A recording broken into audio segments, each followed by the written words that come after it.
Son nom seul intrigue. La Bocca della Verità. À proximité du temple d'Hercule, elle est immanquable. Les touristes ne s'y trompent pas.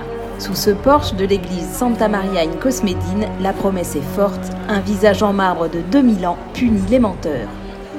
Alors on voit un disque qui fait 1m75 à peu près et qui représente un personnage qu'on n'a toujours pas défini mais qui est assez sûr, des yeux, un nez, une bouche et 2 excroissances au sommet de sa tête.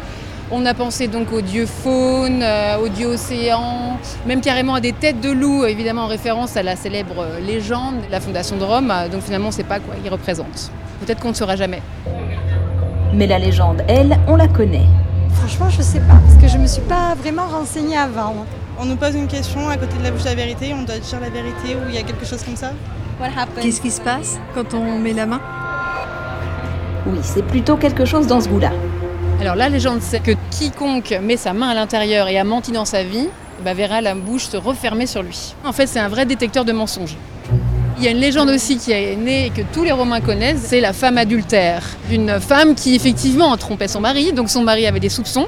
Il l'invite publiquement devant la bouche de la vérité. Mais Maline, elle avait prévu le coup, elle fait venir son amant qui l'embrasse et qui s'enfuit. Donc tout le monde est surpris évidemment. Et là, quand le mari lui demande « Mais as-tu embrassé quelqu'un d'autre que moi ?»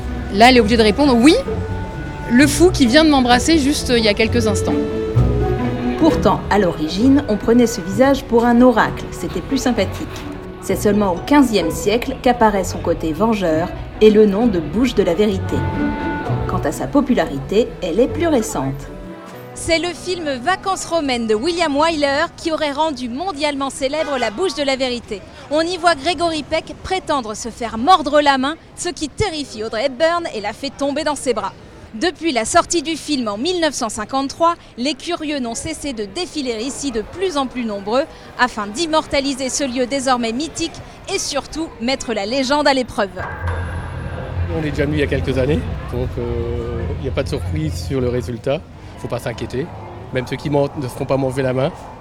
Mais ces courageux visiteurs savent-ils dans quoi ils mettent la main en réalité ? Non, à vrai dire, l'historique exact, non.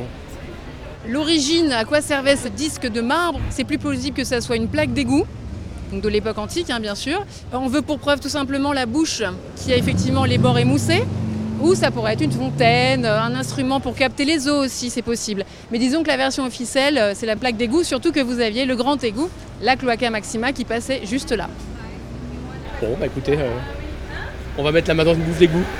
Mais juste avant, il convient de laisser une pièce pour l'église. La grande oubliée de l'histoire.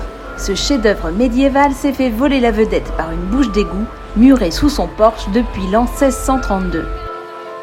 Alors oui, c'est terrible parce que personne ne s'arrête. Il sort de l'église sans regarder Sainte-Marie in Cosmedine qui est absolument merveilleuse, qui est une des rares églises qui reste dans l'aspect du XIIe siècle avec ce sol cosmatesque merveilleux de couleurs comme vous verrez. Et puis on peut descendre dans la crypte où vous savez que comme Rome est une vraie lasagne comme on dit, et bien quand on va en dessous on a une crypte du Moyen-Âge et donc il faut aller sous l'église et découvrir tous ses secrets.